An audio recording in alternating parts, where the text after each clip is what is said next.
Good morning, plant friends. Egan here. Next up on our week of rare houseplant releases, we have one of my all-time favorite plants to collect because, yes, these are highly collectible. We have an amazing group of snake plants, or Sansevieria, here to share with you. They're coming out of Thailand, so they've traveled all the way across the ocean from Thailand here to be with you in this moment.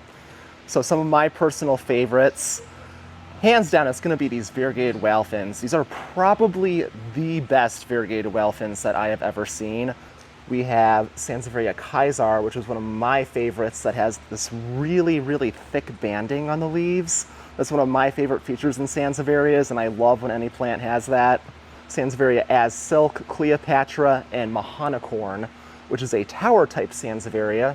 They stay pretty slender, but they get very tall over time too, compact, kind of stacking leaves. And then we have some classics too, you know, like some small whale fins if you haven't gotten a whale fin yet. And these are all brand new, so this truly is an amazing Sansevieria collection that we are adding to our online shop for shipping as well. So lock in your orders now for pickup at the ranch this weekend for our rare release. Or if you can't make it to the rare release and you still want to party with us, go ahead and order these online. We'll get these shipped straight to your door from the ranch. We have an incredible amount of Sansevieria to here share, and I could not be happier to share them with you.